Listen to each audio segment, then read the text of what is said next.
Hello dear students, आज हम लोग बात करेंगे बीए, बीएससी, बीकॉम जो सेकंड सेमेस्टर के स्टूडेंट हैं जिनको एक वोकेशनल पेपर देना होता है जिसका नाम होता है प्राथमिक चिकित्सा एवं स्वास्थ्य या फर्स्ट एड एंड हेल्थ। तो इसके बारे में आपको थोड़ा सा इन्फॉर्मेशन दे दूं कि किस तरीके का पेपर का पैटर्न होगा, कितना मार्क्स आपको लेके आना है मिनिमम पासिंग के लिए, क्या इसका जो नंबर मार्क्स आता है या नंबर आता है वो आपके रिज़ल्ट में इंक्लूड होगा या नहीं होगा। और उसके बाद हम लोग यूनिट नंबर फर्स्ट के 100 मोस्ट इम्पॉर्टेंट क्वेश्चन को देखेंगे। तो इस तरीके से हम लोग एक एक बातों को क्लियर करेंगे। जितनी भी यूनिट होगी, मोस्टली 4 यूनिट होती है, चारों यूनिट को हम लोग एक एक यूनिट में करके देखेंगे। और लास्ट में पेपर से एक दिन पहले मैं उसकी एक 1 शॉर्ट वीडियो बना दूंगा जिसमें सब इम्पॉर्टेंट क्वेश्चन जो अदर यूनिवर्सिटी में आए हुए होंगे उसको मैं इंक्लूड करके बना दूंगा। तो इसको हम लोग आज चलते हैं और इसके सिलेबस के बारे में एक एक बातें क्लियर करते हैं। देखें, सबसे पहले हम लोग, अगर आप इस चैनल पे नए हैं तो आप चैनल को ज़रूर सब्सक्राइब करिएगा, क्योंकि यहाँ पे आपको केमिस्ट्री के साथ साथ जो वोकेशनल कोर्सेज़ होते हैं, BSc second semester, fourth semester, third semester, उसका आपको बारे में इंफॉर्मेशन मिलती रहेगी, उसका जो क्वेश्चन होगा वो मिलता रहेगा। और अदर सब्जेक्ट के मोस्ट इंपॉर्टेंट क्वेश्चन यहाँ पे अपलोड होते रहते हैं, अगर आप केमिस्ट्री के स्टूडेंट नहीं भी हैं तब भी। तो चलिए देखते हैं। सबसे पहले, अगर आप बीएससी सेकंड सेमेस्टर में हैं तो आप जानते हैं कि आपको हेल्थ एंड फर्स्ट एड का पेपर आपको देना है। तो ऐसे केस में देखें, ये जो क्वेश्चन होगा, ये पहली बात कि इसका एमसीक्यू टाइप होगा। आप बहुत ज़्यादा परेशान रहते हैं कि पेपर किस तरीके से होगा, एमसीक्यू होगा या रिटन होगा। तो एमसीक्यू होगा। अब एमसीक्यू होगा तो इसमें ये देखें, दूसरी चीज़, ये जो पेपर होगा वो बाईलिंगुअल होगा। बाईलिंगुअल का मतलब ये है कि इसमें 2 लैंग्वेज में पेपर होगा, एक हिंदी और दूसरा इंग्लिश। तो आपको जो भी करना है, आपको हिंदी में करना है हिंदी में करिएगा, इंग्लिश में करना है तो इंग्लिश में कीजिएगा। मैं जो क्वेश्चन होगा वो हिंदी इंग्लिश दोनों लैंग्वेज में करवाऊँगा, आप वहाँ से दे सकते हैं। तीसरी चीज़ ये है कि यहाँ पे आपको मिनिमम पास करने के लिए जो मिनिमम पासिंग मार्क्स होता है, यानी मिनिमम पासिंग मार्क्स होता है, आप जानते हैं 33% अदर केस में होता है, लेकिन यहाँ पे आप जब करेंगे तो आपको लेके आना होगा 40%। कितना परसेंट? 40% आपको नंबर लेके आना होगा मिनिमम। और 40% का, और जो क्वेश्चन होंगे वो 75 मार्क्स के क्वेश्चन होंगे। कितने मार्क्स को होंगे? 75 मार्क्स के। और आपका जो 25 मार्क्स का होता है, वो जो आपका कॉलेज होता है वो इंटरनल करवाता है। अब इंटरनल के तौर पे, जैसे मान लीजिए बहुत सारे जो कॉलेज होते हैं वो 15 नंबर का मिड टर्म में करवा देते हैं, बाकी 10 नंबर का आपको प्रोजेक्ट देते हैं। ये आपके कॉलेज पे डिपेंड करता है कि वो मिड टर्म में लेना चाह रहा है, नहीं लेना चाह रहा है, वो किस तरीके से नंबर देगा उसका। अब इसका भी आपको इसका भी 45% लेके आना है, यानी जो आप 25 मार्क्स से है इसका भी आपको 40% लेके आना होगा, तभी आप पास होंगे। और इसका 40% अगर देखें तो 10 मार्क्स है, यानी आपको 10 मार्क्स इसका लेके आना होगा। उसके बाद हम लोग बात करें जो 75 मार्क्स जो आपका पेपर आएगा 75 मार्क्स का, उस 75 मार्क्स में आपको 40% आता है 30 मार्क्स। कितना मार्क्स आता है? 30 मार्क्स। तो आपको 75 में से 30 नंबर आपको सही करना होगा। यहाँ पे जो पेपर होता है वो माइनस मार्किंग नहीं होती है, तो इसीलिए आप 75 का 75 अटेम्प्ट कर सकते हैं, कोई दिक्कत नहीं। और ये कहा भी जाएगा कि आप 75 का 75 अटेम्प्ट करेंगे। तो उसके बाद हम यहाँ पे बातें क्लियर हो गई कि किस तरीके का पेपर आएगा और कितने मिनिमम नंबर लेके आने। तो सबसे पहले इसका सिलेबस देख लेते हैं और उसके बाद हम लोग बात आगे बढ़ाते हैं। देखिए, इसका सिलेबस में सबसे पहले यूनिट नंबर फर्स्ट में देखें तो हमारे पास यूनिट नंबर फर्स्ट है, हमारे पास बेसिक फर्स्ट एड। इसमें क्या क्या है? पहला पॉइंट हमारे पास है कि aim of first aid and the law, कि फर्स्ट एड क्या होता है, उसका क्या एम है, उसके क्या लॉ है। डीलिंग विद एन इमरजेंसी, उसके बाद इमरजेंसी में क्या क्या चीज़ें डील करती हैं। Recovery position, initial top of the end toy assessment. उसके बाद है हैंड वॉशिंग एंड हाइजीन। और उसके बाद हमारे पास दूसरा है type and content of first aid and kit. तो इसके बारे में ये पहला चैप्टर हो गया। दूसरे चैप्टर में देखें, उसके बाद हमारे पास है first aid technique. First aid technique क्या होती है, तो इस यहाँ पे आप लोग पूरे सिलेबस को देख लीजिए, ये आपका पूरा सिलेबस है। उसके बाद इस तरीके से हम लोग यूनिट नंबर सेकंड में देख लीजिए। यूनिट नंबर सेकंड में हमारे पास है first aid related nervous system. उसके बाद आगे हम लोग देखें तो आगे हमारे पास ये है, देखें, first aid related with the poisoning, first aid related with the bite and sting. उसके बाद एक एक चीज़, जितनी भी चीज़ें हैं इसमें हर एक चीज़ आपको यूनिट नंबर 3 और यूनिट नंबर 4 है। इसको आप एक बार और अच्छे से देख लें, उसके बाद फिर हम लोग इस पर MCQ क्वेश्चन की तरफ बढ़ते हैं। ठीक है, तो यहाँ पे अब उसके बाद हम लोग ऑब्जेक्टिव क्वेश्चन पे चलें। तो जो पहला हमारे पास है यूनिट नंबर फर्स्ट का, मैं आपसे कहूँगा 100 क्वेश्चन मैं करवाऊँगा, तो यहाँ पे 100 क्वेश्चन के लिए आप तैयार हो जाइए। चलें देखते हैं। सबसे पहला क्वेश्चन है, यदि कोई घायल व्यक्ति सदमे में है तो उसके साथ कैसा व्यवहार करना चाहिए। What should be the behaviour with N injured person in trauma. तो इसमें कि हमारे पास क्या है, देखिए उसे समझाना चाहिए, उसे सांत्वना देना चाहिए। आप जानते हैं तो उसमें हमारे पास ऑप्शन बोथ रहेगा। यहाँ पे हमारे पास ऑप्शन आएगा ए एंड बी, दोनों बी एंड सी, तो हमारे ऑप्शन नंबर हो जाएगा। उसके बाद हमारे पास अगला क्वेश्चन है कि when is was first aid given to an injured or ill person. क्या कह रहा है, किसी घायल व्यक्ति को या रोगी को प्राथमिक चिकित्सा कब दी जाती है। तो कब, डॉक्टर के आने से पहले, डॉक्टर के आने के बाद। तो क्या होगा, डॉक्टर के आने से पहले जो फर्स्ट एड होता है, इसका मतलब ये होता है कि आप अगर कोई आदमी को डॉक्टर के पहुंचने से पहले जो भी दिक्कत है, आप उसको किस तरीके से उसका ट्रीटमेंट करेंगे, तो वो हमारा होता है फर्स्ट एड। यानी डॉक्टर नहीं, आप एक नॉर्मल इंसान, एक आम आदमी, वो क्या ट्रीटमेंट देगा कि उसको थोड़ा सा रिलीफ मिले, तब तक वो डॉक्टर के यहाँ पहुँचे। जैसे आप जानते होंगे किसी का अगर, जैसे आपका हाथ कभी जल जाता है, आपकी फिंगर कभी जल जाती है, तो आप क्या करते हैं, एक टूथपेस्ट लगा लेते हैं, थोड़ा सा आप ठंडे पानी में उंगली डाल देते हैं। ये क्या कहलाता है, ये फर्स्ट एड कहलाता है। तो फर्स्ट एड बेसिकली यही सब होता है। तो इसको किस तरीके से करना चाहिए। जैसे आपके पास एसिड से जल गए हैं तो आप उसको बेस के साथ अगर आपके पास है आप उसमें मिला दीजिए। तो ये सब हमारे पास होता है फर्स्ट एड के बारे में, ठीक है ना। किसी को इंजरी हो गई है, किसी को चोट लग गई है, तो आप उस पर बैंडेज कर दीजिए, उसमें हल्दी लगा दीजिए। तो ये सब क्या कहलाता है, ये सब फर्स्ट एड कहलाता है। आगे देखा जाए हम लोग, आगे हमारे पास है कि कह रहा है where the carotid artery found. जो कैरोटिड आर्टरी होती है वो कहाँ पे पाई जाती है। तो इसके पास हमारे पास ऑप्शन होगा गर्दन के कोने में, कान के नीचे, जो गर्दन के नीचे यानी कान के, हमारे पास कान के नीचे ये पाई जाती है। उसके बाद आगे चला जाए, कह रहा शरीर में गर्मी होती है। यह ऑप्शन हमारे पास यहाँ पे दिया हुआ है कि जो होती है there is the heat in the body. Body में हीट कहाँ पे होती है, तो हमारे पास बॉडी में जो हीट होती है वो ब्लड में होती है। कहाँ पे होती है, ब्लड में होती है, ठीक है ना। तो ये हमारे पास हो गया कि बॉडी में हीट जो होती है वो ब्लड में होती है। उसके बाद आगे देखा जाए, कह रहा चिकित्सा के जो रोगी से संबंधित किन किन विवरणों का पता होना चाहिए। यानी जो डॉक्टर होते हैं उनको क्या क्या पता होना चाहिए अपने मरीज़ के बारे में। तो कह रहा what detail of the patient should be A doctor. क्या होना चाहिए, हमारे पास है स्वेटिंग, यूरिन, स्टूल, जीभ, पीला, उपयुक्त, सभी। तो सभी होना चाहिए कि उसके पास क्या क्या है, कि भाई उसके पास पसीना हो रहा है कि नहीं हो रहा है, भूख प्यास लग रही है कि नहीं लग रही है, उसकी ज़बान चेक कर लीजिए, उसका अदर जो टेस्ट होता है उसको करके हमारे पास ऑप्शन नंबर आता है इसमें सभी, ठीक है ना। अब उसके बाद हम लोग यहाँ पे आगे चलें, बच्चों को कौन से रोग सामान्य हैं। यानी जो बच्चे होते हैं उनमें कौन से रोग नॉर्मल पाए जाते हैं, डायरिया, निमोनिया, दोनों पाए जाते हैं, ठीक है ना। इसमें दोनों ऑप्शन होगा हमारे पास। उसके बाद कह रहा है कि ज़ख्मों को साफ़ करने के पश्चात मरहम पट्टी में प्रयोग में आने वाली दवा क्या होती है। The medicine used after the cleaning the wound. तो क्या होगा हमारे पास, यहाँ पे देखें तो यहाँ पे हमारे पास बीटाडीन का इस्तेमाल किया जाता है। सबसे ज़्यादा बहुत कॉमन दवा है बीटाडीन, तो उसका इस्तेमाल किया जाता है। पैरासीटामॉल तो ये आपको फीवर वर में काम आती है, पेन में काम आती है।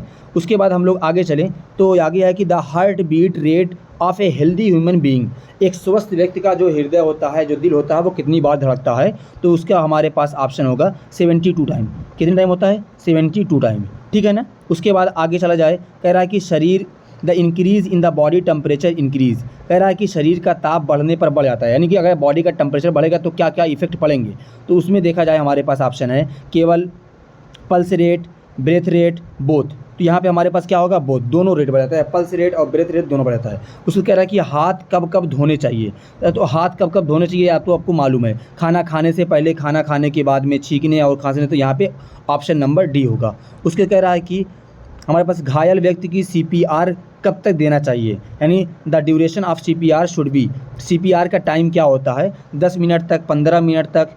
उसके बाद जब तक वह मुँह खोलकर सांस नहीं लेता तो हमारे पास होगा until the patient start breathing through the mouth. जब तक वो माउथ से सांस नहीं लेता। उसके बाद कह रहा है कि हमारे पास the idea duration of count the pulse rate. Pulse rate को हमारे पास यहाँ पे पल्स को नाड़ी बोलते हैं, बड़ा खतरनाक वर्ड है जी। कह रहे हैं ना, पल्स रेट की जाँच करने के लिए कितना समय लगता है। पल्स रेट को चेक करने के लिए जो टाइम होता है वो 5 से 10 सेकंड होता है। डॉक्टर साहब देखो तुरंत हाथ पकड़ के उसके बाद वो बता देते हैं। उसके कह रहा कि एंटा एसिड सिरप किस काम आता है, एसिडिटी में काम आता है। यहाँ पे देखिए सर्दी, जुकाम, एलर्जी, बुखार, पेट में जलन, बदहजमी। तो यहाँ पे होगा ऑप्शन नंबर सी, ठीक है ना। उसके बाद हमारे पास क्या होगा, 4 से 7 वर्ष के बालक की जो पल्स रेट की गति होती है पर मिनट कितनी होती है। तो कह रहा है कि pulse rate at 4 to 7 year old child. 7 year old child क्या होगी, 90 से 100 बार होनी चाहिए, ठीक है ना, 90 से 100 बार। उसके बाद कह रहा है कि रोगी या घायल को कृत्रिम सांस कब दी जाती है।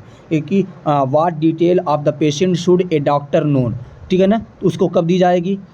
उसको दी जाएगी sweet and urine stool, tongue pain, hunger thirst. तो यहाँ पे ऑल ऑफ द एबव होता है, दुर्घटना हो, यहाँ पे हमारे पास सभी हो जाएगा। ठीक है, यहाँ पे हमारे पास क्या होगा, जब वो स्वयं सांस ना ले रहा हो तो उस कंडीशन में हम लोग इसको कर देंगे। उसके बाद आगे देखा जाए, आगे हमारे पास है, कह रहा है कि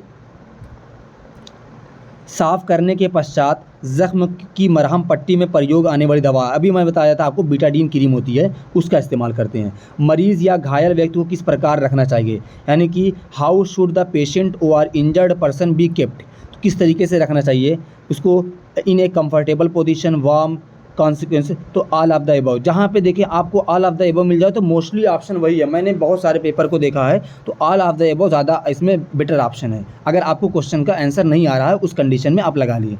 उसके कह रहा है कि हु इज़ द, घायल व्यक्ति की जान बचाना किसका मुख्य उद्देश्य, मुख्य लक्ष्य है। Whose main goal is to save the life of the injured person. Injured person क्या है, अगर आप किसी भी यहाँ पे भी आप कह रहा है कि परिवार का, प्राथमिक चिकित्सक का, समाज का क्या है, समाज बचाएगा थोड़ी। उसमें हमारे पास अगर यहाँ पे ऑप्शन होता है डॉक्टर, तो डॉक्टर में भी आता है। तो यहाँ पे फर्स्ट एड है तो फर्स्ट एड का, क्योंकि अगर उसको फर्स्ट एड मिल जाता है तो मोस्टली जो पेशेंट होते हैं वो बच जाते हैं। ठीक है, उसके बाद हमारे पास है कि when the first aid given to an injured person और पेशेंट, कह रहा है कि फर्स्ट एड कब दिया था, फर्स्ट एड किया जाता है डॉक्टर के आने से पहले जो काम होता है उसको हम लोग बोलते हैं फर्स्ट एड। तो हमारे पास ऑप्शन नंबर यहाँ पे सही हो गया। कह रहा बेहोशी में जीभ, बेहोशी, ठीक है, बेहोशी में जीभ का क्या हालत होती है, मुंह से बाहर लटक जाती है, गले के पिछले भाग में गिर जाती है, सूख जाती है, लाल पड़ जाती है। तो गले के हिस्से में जो ना falls on the at the back of the throat, ठीक है ना।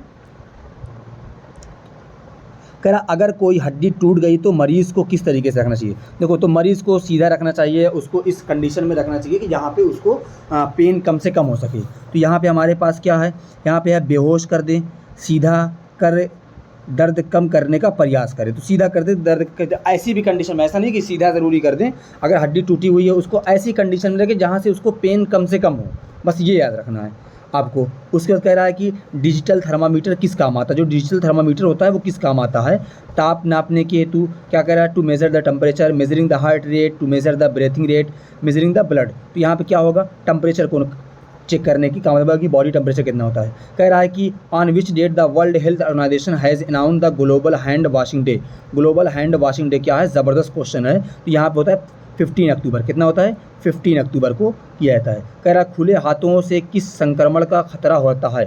जो अगर आपका हैंड, आपका फ्री हैंड है तो एड्स तो होगा नहीं। तो यहाँ पे हमारे पास कह रहा खुले हाथों से किस संक्रमण का खतरा रहता है, विच इन्फेक्शन दैट है द ओपन हैंड। तो यहाँ पे हमारे पास ऑल ऑफ द एबव। आगे चला जाए, कह रहा स्टेराइल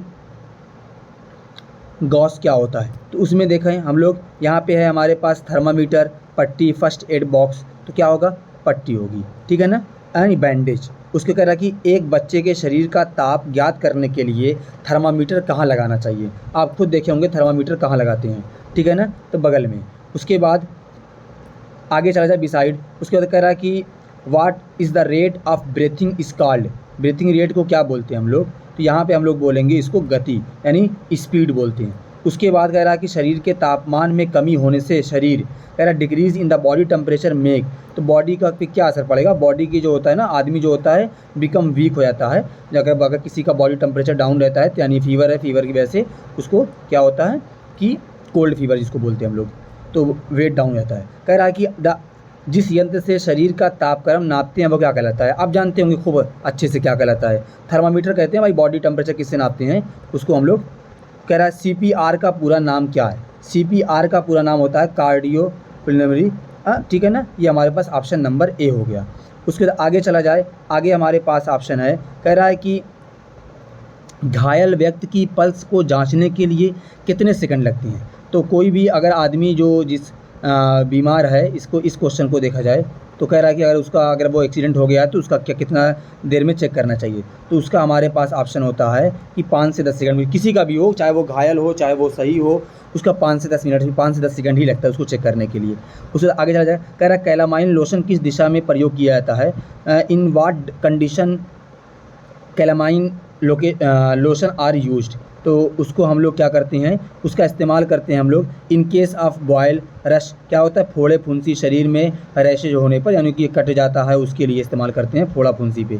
ठीक है, उसके बाद कह रहा है श्वसन क्रिया है, यानी what is the respiration. Respiration क्या होता है, आप सभी लोग बहुत अच्छे से जानते होंगे, बायोलॉजी के हैं। श्वसन, ठीक है ना, श्वास रोकना, श्वास छोड़ना, इससे इनहेल, स्टॉप ब्रीथिंग, एक्सेल, इससे तो ऑल ऑफ द एबव, इसमें ऑल ऑफ द एबव होगा। कह रहा है कि प्राथमिक चिकित्सा बॉक्स में होना चाहिए, जो what must be in the first aid box. First aid box में क्या होना चाहिए, देखें, कह रहा है कि दर्द, यानी कि जो पेन किलर होना चाहिए। उसके बाद कह रहा है कि डिटॉल या जो हमारे पास स्प्रिट वगैरह होती है, कॉटन होता है, और बैंडेज होती है, ठीक है ना, इन सब का ये सब होना चाहिए। ठीक है, तो ये हमारे पास ऑप्शन नंबर डी होगा। कह रहा बुखार के लिए छोटे बच्चों को देने वाली दवा है, बुखार अगर फीवर होता है, in the medicine are given to the young child for fever is, क्या क्या देना चाहिए उसको, तो उसको हम लोग को देना चाहिए पैरासीटामॉल सिरप, क्योंकि छोटे बच्चे दवा नहीं खा पाते हैं, इसीलिए हम लोग कैप्सूल नहीं इस्तेमाल कर पाते हैं, तो इसीलिए हम लोग को सिरप देना चाहिए। ठीक है, या अगर आप कैप्सूल दे रहे हैं तो उसको पाउडर के फॉर्म में देना चाहिए, तो उससे अच्छा होता है कि हम लोग उसको सिरप का इस्तेमाल करते हैं। कह रहा है कि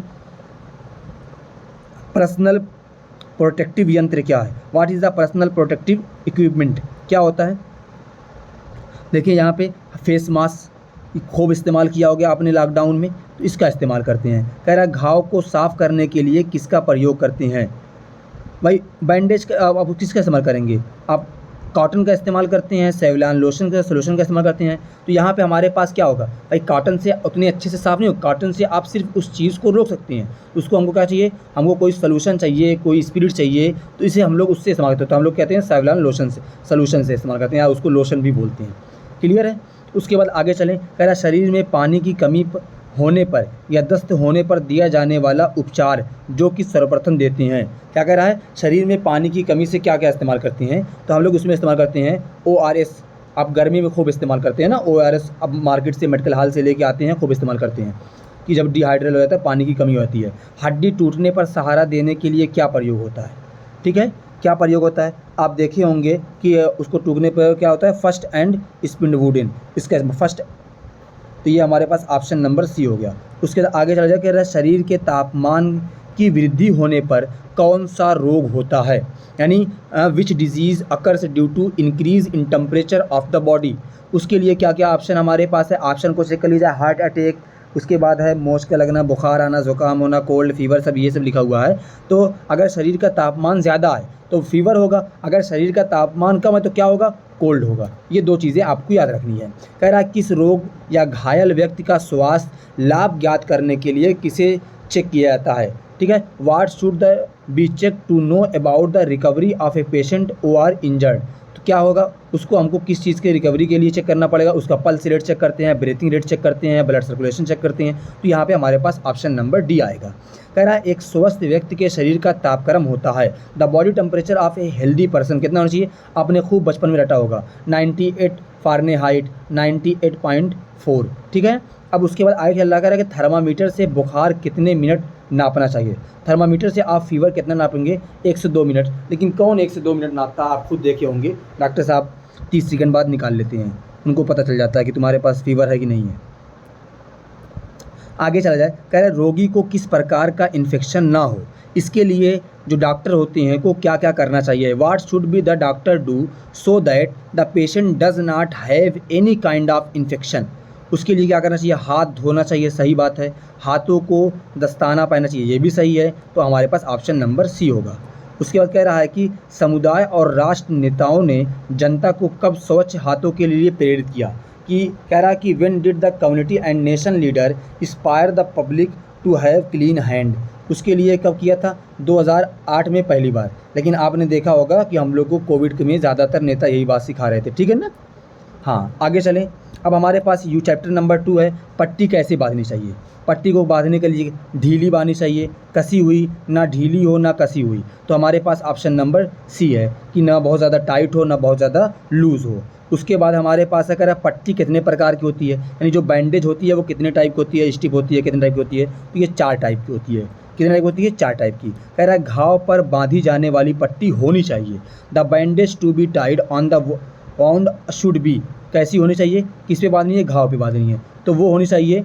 उसके अंदर क्या क्या क्वालिटी होनी चाहिए, साफ़ सुथरी भी होनी चाहिए और उसके पास बैक्टीरिया जर्म फ्री होनी चाहिए। तो ऑप्शन नंबर बी सी हमारे पास हो जाएगा। कह रहा है आगे चल के हम लोग देखें तो कह रहा है कौन सी गांठ खिंचाव में खुल जाती है। कह रहा है which not open up the scratching, scratching से कौन सी ओपन हो जाती है, तो यहाँ पे हमारे पास होगा चोर गांठ, थीफ नॉट, ठीक है ना। उसके बाद आगे चला जाए, अस्पतालों में अधिकतर किस पट्टी का प्रयोग किया जाता है। अस्पताल में कौन सी बैंडेज आपने देखा होगा, आपने देखा होगा कि गोल बैंडेज का इस्तेमाल ज़्यादा करते हैं। आगे चला जाए, कह रहा है कि carrying the unconscious person on the shoulder is called. क्या कह रहा है कि मूर्छित व्यक्ति यानी जो अनकॉन्शियस होता है कि कंधे पर डालकर ले जाने को कहते हैं, तो क्या बोलते हैं, फायरमैन लिफ्ट। क्या बोलते हैं बेटा, फायरमैन लिफ्ट बोलते हैं, ठीक है ना। आगे चला जाए, इसमें कह रहा पाचन प्रारंभ होता है, ये तो आप जानते हैं कि वो कहाँ से होता है, वो माउथ में ही आपके जो होता है वो डाइजेशन स्टार्ट हो जाता है। दुर्घटना स्थल से घायल को स्थानांतरित करने से क्या होता है, घायल को सांत्वना मिलती है, घायल को चिकित्सक प्राप्त होता है, घायलों के प्राणों की रक्षा होती है। तो यहाँ पे ऑप्शन नंबर डी होगा हमारे पास। आगे चला जाए, कह रहा किस दिशा में घायल को पीठ पर लाद कर ले जाया जा सकता है। कौन सी ऐसी कंडीशन होती है, हड्डी टूटने की स्थिति में, हड्डी ना टूटने की स्थिति में, बुखार की स्थिति में, तो फीवर की स्थिति में। हड्डी टूटेगी आप लेके जाएंगे, हड्डी और तोड़ डालेंगे, ऐसी गलती कहीं मत करना, ठीक है ना। उसके बाद कह रहा है कि आगे चला जाए, कह रहा है रीट नॉट का प्रयोग होता है, रीफ नॉट कब यूज़ करेंगे, तो ये होता है डॉक्टर इस्तेमाल करते हैं। कौन इस्तेमाल करता है इसको, डॉक्टर इस्तेमाल करते हैं। कह रहा है पट्टियों को प्रयोग क्यों करते हैं, तो आप इसको खुद जानते हैं क्यों करते हैं, घाव या चोट को ढकने के लिए, रक्त प्रवाह को रोकने के लिए। ऑप्शन नंबर डी होगा इसमें जो भी है, क्योंकि दो ऑप्शन सही हो गया। तो कह रहा घाव पर बांधी जाने वाली पट्टी होनी चाहिए, उसका लिए उसके क्वेश्चन की बात हो चुकी है, ठीक है ना। कह रहा है घाव पर लगाई जाने वाली दवाई होती है, ये भी बात हो गई है। किसका इस्तेमाल होगा, बीटाडीन का इस्तेमाल करेंगे। झोला या गोफन का प्रयोग किससे सहारा देने के लिए प्रयोग किया था, कहता है bag ORS sling is use to support, किसके लिए होगा, इसका इस्तेमाल हम लोग करते हैं हाथ या भुजा, हैंड और आर्म के लिए इस्तेमाल करते हैं। उसके आगे कहते हैं नियमित मल त्याग करने से बचाव होता है। कह रहा regular bowel of movement avoid, उससे क्या होगा हमारे पास AD। आगे चलें, घायल के स्थानांतरण में प्रयोग की जाने वाली विधि है, यानी the method use in the transfer of the injured को ट्रांसफ़र करने के लिए क्या, एक व्यक्ति का द्वारा स्थानांतरण, स्ट्रेचर द्वारा, डोली या चारपाई में, तो किसी, क्योंकि अलग अलग कंडीशन में होता है कि अभी भाई आपको चारपाई मिल पाएगी, स्ट्रेचर मिल पाएगा, नहीं मिल पाएगा, तो आप यहाँ पे ऑप्शन नंबर डी लगा सकते हैं। उससे कह रहा है कि नियमित, ये तो हो गया है जी। कह रहा आंतों में भोजन को अलग करने का कार्य किसके द्वारा किया जाता है, तो आंतों में भोजन who does the work of separation the food in the intestine, इसका काम होता है एसिड और बैक्टीरिया दोनों मिलकर ये काम करते हैं। तो यहाँ पे ऑप्शन नंबर डी हो जाएगा। उससे कह रहा है कि हमारे पास what happen if you do not take proper amount of fluid in the diet, अगर आप बहुत बराबर अमाउंट में आप कोई लिक्विड मटेरियल का इस्तेमाल नहीं कर रहे हैं अपने डाइट में, तो आपको क्या दिक्कत होगी, कब्ज़ हो जाएगा, भारीपन होगा, गैस बनेगी, ये सब होगा, डी ऑप्शन है। इसीलिए लोग कहते हैं कि पानी का इस्तेमाल बराबर अमाउंट में करना चाहिए, ठीक है ना। कह रहा आपातकालीन पट्टियाँ कौन सी होती है, व्हाट आर इमरजेंसी बैंडेज, क्या होती है, सूती कपड़ा, कोई भी कपड़ा, किसी भी साफ़ कपड़े का टुकड़ा या मलमल, सिल्क का कपड़ा। तो यहाँ पे आप कोई भी, क्योंकि आप अब इमरजेंसी कंडीशन है तो आप ऐसा थोड़ी करेंगे कि आप जाएंगे कॉटन का कपड़ा खोज के लेके आएंगे तभी आप इस्तेमाल कर पाएंगे, तो ठीक है ना। आप कोई भी कपड़ा जो साफ़ हो आप उसका इस्तेमाल कर सकते हैं, ठीक है ना।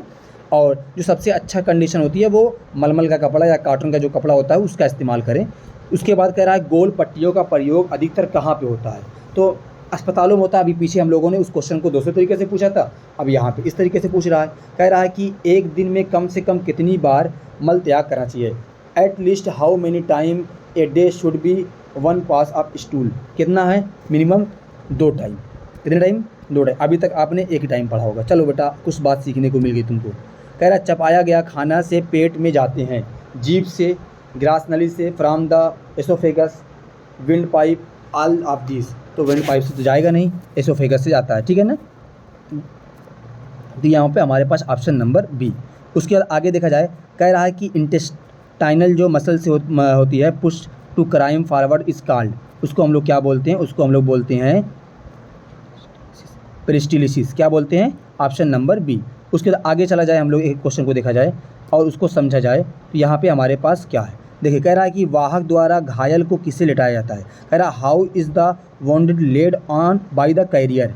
इसको उल्टा, सीधा, पेट के बल, हाथों के बल। तो यहाँ पे हमारे पास ऑप्शन क्या होगा, पेट के बल आप लिटा देंगे, ठीक है ना। यहाँ पर हमारे पास option number C with the stomach down. कह रहा है यदि दो व्यक्ति, हमारे पास कोई ऐसा दो व्यक्ति घायल हो तो स्थानांतरण कैसे हो सकता है, ठीक है। How can transfer take place if 2 person are injured. तो दोनों मिलकर सोएं, दोनों आपस में, क्योंकि दोनों अगर इंजर्ड हैं दोनों आपस में एक दूसरे का सहारा बने, ठीक है ना। ऐसा नहीं कि अपने आप को भाग जाएं तुरंत, अपने साथी को छोड़ दें, ऐसा नहीं करना बेटा, ठीक है ना। कह रहा है कि समय से आगे चलें। इसमें घुटने की पट्टी बांधने की कितनी स्थितियां होती हैं, जो आपका होता है, ठीक है। नी बैंडेज किस तरीके से होती है, उसके पास आपके पास 3 ऑप्शन होता है, 3 ऑप्शन होता है कि आप किस तरीके से पोजीशन आप बैंडेज को, नी बैंडेज को बांधेंगे। कह रहा कि what is tied to support the hand और आर्म। आर्म या हैंड को आप किस तरीके से सपोर्ट करेंगे, उसके लिए हमारे पास होता है ऑप्शन नंबर सी, झोला से। क्या होता है, उसको झोले से बांध देंगे। कह रहा है कि पचे हुए भोजन का शेष ठोस पदार्थ छोटी आंत द्वारा कहाँ ढकेला जाता है। उसको आप बहुत अच्छे से जानते होंगे बेटा, आपको क्लास 10th में सर ने बहुत पढ़ाया होगा। तो बता दीजिए ऑप्शन कौन सा होगा, इसमें होगा बड़ी आंत की तरफ, जो लार्ज इंटेस्टाइन की तरफ भेज दिया था, छोटी आंत से लार्ज इंटेस्टाइन।